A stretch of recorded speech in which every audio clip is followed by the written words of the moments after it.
It is Allah who should be your ultimate objective. When everyone else makes something else their objective, their desires could be their objective, their wealth could be their objective, a type of relationship that they fall into could be their objective in life, a particular job that they want to reach, they make that the ultimate objective in their life, and many other objectives, then these types of people have not made Allah subhanahu wa ta'ala their main objective. What do I mean? Yes, a Muslim can make a job or relationship or anything like that a main objective in their life. However, it should not be before the objective of Allah subhanahu wa ta'ala.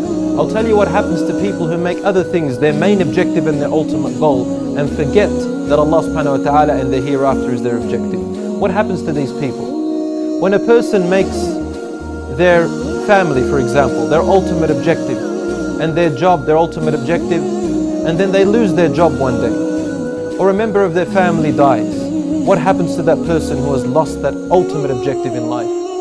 They become suicidal. They become miserable. They feel like they have no reason to live anymore. They lose their way and their purpose in life because that ultimate objective has gone. When a person, a young person for example, makes their muscles their objective, for example, they want to go into the gym and be of a particular figure, of a particular type of appearance, and they make that their objective and everything around it revolves around it. Their salat comes secondary, their fasting comes secondary, their parents become secondary to all of this, and if they don't make it in time to their gym as their regular time, then if that is lost, you find that person becoming suicidal sometimes. Find this person becoming miserable, angry at their parents, angry at their children if they have children, angry at their brothers and sisters, angry at society, angry at Islam itself, because they will find that why did this salat prevent me from my objective? Why did this fasting prevent me from my objective? Brothers in Islam, when a person makes other than Allah subhanahu wa ta'ala their objective, this is the state of these people. And when a person makes their role model other than the Prophet sallallahu alaihi wasallam, then when their role model, whom they have placed in his place, fail them, they also become miserable, they become unhappy.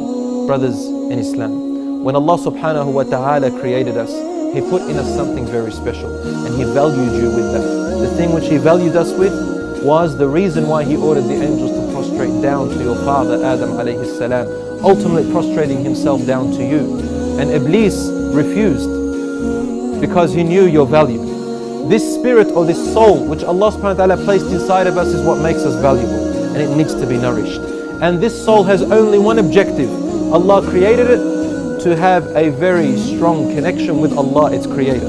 When we nourish this soul, we have nourished our connection with Allah subhanahu wa ta'ala.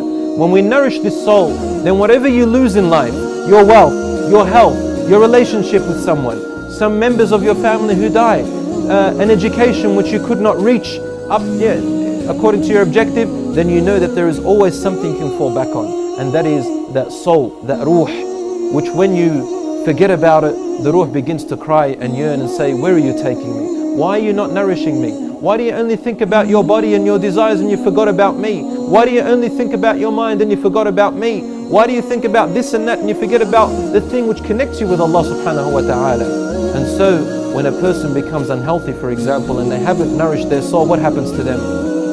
They don't become patient during that time. They begin to get angry at the most beloved of people, and they begin to blame Allah subhanahu wa ta'ala Himself. Brothers in Islam, a Muslim will be a stranger. And a stranger means that when everyone else is following some other objective, you are following the ultimate objective which earns you the happiness in this world and also the hereafter.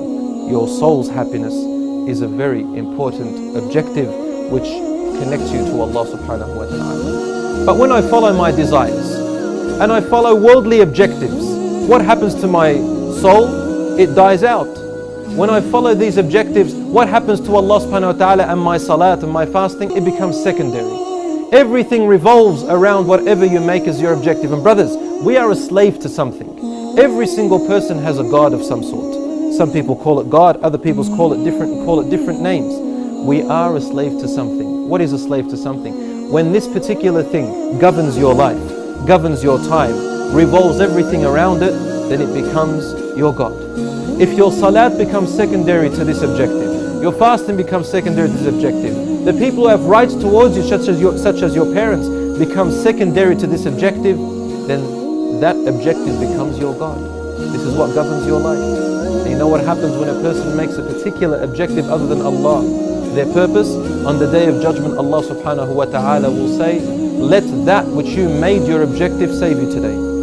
So when I work for someone other than Allah subhanahu wa ta'ala and His Messenger, or other than Allah subhanahu wa ta'ala, and my objective and role model is other than His Messenger sallallahu alayhi wa sallam, then it's only fair that you expect the reward to come from them.